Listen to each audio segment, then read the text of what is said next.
केला बाळाचा कागुद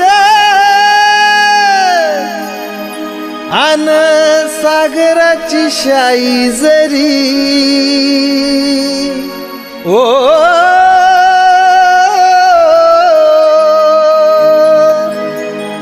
केला बाळाचा कागुद अन सागराची शाई जरी ओ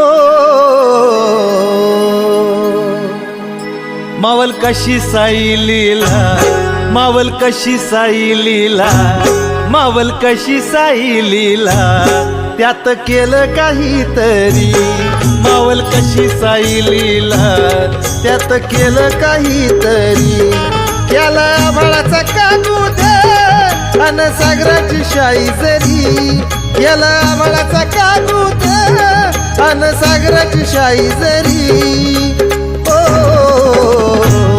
मावल कशी साई लीला मावल कशी साई लीला त्यात केलं काहीतरी मावल कशी साई लीला त्यात केलं काहीतरी मावल कशी साई लीला त्यात केलं काहीतरी मावल कशी साई लीला त्यात केलं काहीतरी. ओम साईराम. नमस्कार मित्रमैत्रिणींनो, मी स्वाती. साई महात्मे चॅनलमध्ये तुमच्या सर्वांचे खूप खूप स्वागत आहे. प्रिय साई भक्तांनो, आज मी तुमच्यासोबत सुंदर दिव्य अद्भुत साई कृपेचा अनुभव शेअर करणार आहे. तर हा अनुभव नवी दिल्ली येथे राहणाऱ्या गौरी ओबेरॉय यांचा आहे. तर या ताई सांगतात की त्या लहान असल्यापासून बाबांच्या सेवेत आहे आणि बाबा नेहमी त्यांच्या सोबत असतात याचे त्यांना असंख्य अनुभव आलेले आहे. तर त्यातील भव्य दिव्य अनुभव आज मी तुमच्यासोबत शेअर करत आहे. दिनांक 24 फेब्रुवारी 2021 रोजी रात्री 10च्या सुमारास गौरीताईंना अचानक श्वास घेण्यासाठी त्रास होऊ लागला. त्यांना गुदमरल्यासारखे वाटू लागले. त्यांच्या घरी ऑक्सिमीटर होते. तिचा वापर करून त्यांनी पल्स रेट म्हणजे नाडी चेक केली तर पल्स रेट त्यांचा 110 होता. त्या सांगतात नंतर काही वेळाने त्यांच्या छातीत दुखू लागले आणि चक्करही सुरू झाले. त्यामुळे त्यांना भीती वाटू लागली आणि त्यांनी ही सर्व लक्षणे त्यांच्या मिस्टरांना सांगितली. त्यांच्या मिस्टरांनी त्यांच्या डॉक्टर मित्राला फोन केला आणि त्यांना ही लक्षणे सांगितली. डॉक्टर मित्राने श्वास घेण्यास त्रास होतोय म्हणून ताई कोविड पॉझिटिव्ह असू शकतात असा संशय आहे म्हणून ताबडतोब त्यांना जवळच असलेल्या फोर्टिस हॉस्पिटलच्या आपत्कालीन कक्षात जाण्याचा सल्ला दिला. ताईंनी हॉस्पिटलमध्ये जाण्याचा निर्णय घेतला, परंतु त्यांचा सातत्याने ओम साईराम असा जप चालू होता. त्याचबरोबर हॉस्पिटलमध्ये जाण्याअगोदर त्यांनी साक्षात साई यांचे प्रतीक असलेले पवित्र असे साई सच्चरित्राचा ग्रंथ त्यांनी सोबत घेतला आणि कारमध्ये बसल्यापासून हॉस्पिटलमध्ये जाण्यापर्यंत ग्रंथ त्यांच्या मिठीत होता. त्या सांगतात सर्व रस्त्याने त्यांना नाना प्रकारचे विचार येत होते, परंतु सातत्याने साई जप त्यांचा चालू होता. त्यांना खूप अस्वस्थ वाटत होतं. त्यांना असे वाटत होते की तो दिवस त्यांच्या आयुष्यातील शेवटचा दिवस आहे. बाबा त्यांना त्यांच्या पायाजवळ बोलवत आहे असे वाटत होते. त्यांना त्या रस्त्यावरील झाडं, बाजारपेठ, जवळून जाणारे दृश्य बघून त्यांना वाटत होते की कदाचित मी आज या दृश्यांना शेवटचे बघते. मनातल्या मनात त्या बाबांना प्रार्थना करत होत्या की जर मला काही झाले तर माझ्या मुलांना आणि पतीची काळजी तुम्ही घ्या.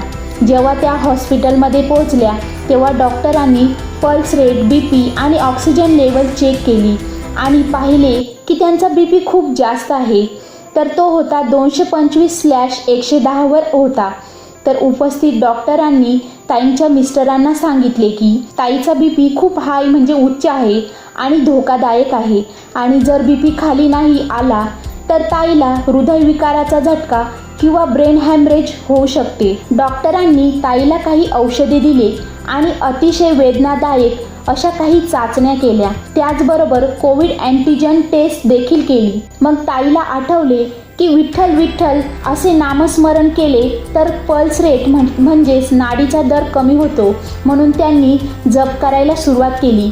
काही वेळानंतर त्यांची ECG चाचणी केली आणि त्या सातत्याने विठ्ठलाच्या नावाचा जप करत असतानाच त्या सामान्य झाल्या, म्हणजे त्यांना बरे वाटू लागले. सुमारे 1 तासातच त्यांचा BP 160/100 वर आला आणि त्यांना बरे वाटू लागले.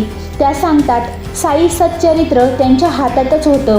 त्यानंतर बाबांना मला काय म्हणायचे आहे किंवा काय संदेश द्यायचा आहे यासाठी त्यांनी रँडमली एक पान उघडले आणि बाबांनी वाचायला लावलेल्या पानात काय होते ते त्यांनी पाहिले. त्यात विठ्ठल उपासनेसाठी बाबा किती प्रेमळ होते आणि भगवंतराव क्षीरसागर यांच्या कथेतून स्पष्ट केले होते. तर त्या ताई विठ्ठलाचा जप करत होत्या आणि साई सच्चरित्रामध्ये बाबाच विठ्ठल आहे ही कथा ताईंसमोर होती. ताई सांगतात की यावरून बाबांनी मला जाणीव करून दिली की मी जो विठ्ठलाचा जप करत आहे बाबा तो ऐकत आहे आणि बाबा माझ्या जवळ आहे, त्यामुळे त्यांना आराम मिळाला. त्याचबरोबर त्यांना ताबडतोब कोविडची चाचणी निगेटिव्ह आहे हे देखील कळाले. दुसऱ्या दिवशी पुन्हा त्यांना कोविडचा संसर्ग नाही याची पुष्टी करण्यासाठी आणखीन एक RT-PCR चाचणी करण्यास सांगितली आणि काही दिवसांनी इलेक्ट्रोकार्डिओग्राफ आणि कलर डॉपलरचीही चाचणी करण्यास सांगितली. 3 तासानंतर ताईंच्या विनंतीनुसार ताईला हॉस्पिटलमधून डिस्चार्ज मिळाला.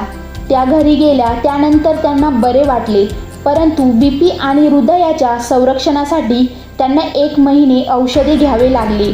त्या रात्री बाबा त्यांच्या सोबत होते, पूर्ण काळजी घेतली आणि त्यांना धोक्यातून बाहेर काढले. तर दुसऱ्या दिवशी RT-PCRची चाचणी झाली आणि तीही बाबांच्या कृपेने निगेटिव्ह आली. तर हा अनुभव इथे संपत नाही. तर त्यानंतर 1 आठवड्यानंतर ताई इलेक्ट्रोकार्डिओग्राफ आणि कलर ड्रॉपलरची चाचणी करण्यासाठी एका निदान केंद्रावर गेल्या. ताई सांगतात चाचणी करणाऱ्या डॉक्टरांनी त्यांच्या छातीवर एक उपकरणाने कठोरपणे दाबले आणि त्यांना तीव्र वेदना झाल्या आणि नेहमीप्रमाणे त्यांना बाबांची आठवण आली आणि साईंचे नामस्मरण करू लागल्या. नामस्मरण करत्यावेळी त्यांच्या मनात विचार आला की हनुमान यांच्या हृदयात कसे राम सीता यांनी प्रवेश केलेला आहे, तसेच बाबा ही माझे सर्वस्व आहे. म्हणून जेव्हा चाचणी होत होती तेव्हा ताईंनी बाबांना विचारले की जसे राम सीता हनुमान यांच्या हृदयात आहे तसेच तुम्ही माझ्या हृदयात आहे का बाबा. तर चाचणी झाल्यानंतर डॉक्टरांनी ताईला सांगितले की चाचणी नॉर्मल आहे, म्हणजे सामान्य आहे. आणि दुसऱ्या दिवशी त्यांना इलेक्ट्रोकार्डिओग्राफ आणि कलर डॉपलर चाचणीची फिल्म किंवा एक्सरे मिळाले. तेव्हा त्यांनी उत्सुकतेने त्याच्याकडे पाहिले आणि त्यांच्या हातामध्ये हृदयाच्या चित्रामध्ये ओमचे चिन्ह पाहून आश्चर्यचकित झाल्या. त्या सांगतात की त्यांनी नक्कीच पूर्वजन्मामध्ये काही चांगले कामे केली असेल. बाबा त्यांच्या निर्गुण ओम रूपात त्यांच्या हृदयामध्ये आहे. तर त्यांच्या हृदयाची इलेक्ट्रोकार्डिओग्राफ आणि कलर डॉपलर चाचणी चित्रे तुमच्यासोबत शेअर केलेली आहे.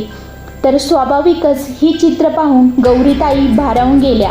प्रिय साई भक्तांनो, या चित्राद्वारे तुम्हाला समजलेच असेल की कसे साई आपल्या भक्तांच्या हृदयामध्ये वास करतात. तसेच ताईच्या मनात फक्त विचार आला होता की बाबा आपल्या हृदयात असतील का, आणि बाबांनी गौरीताईच्या हृदयात ओम स्वरूपामध्ये असल्याची प्रचिती दिली. तर प्रिय साई भक्तांनो, आजचा व्हिडिओ तुम्हाला कसा वाटला ते कमेंटद्वारे नक्की लिहून पाठवा.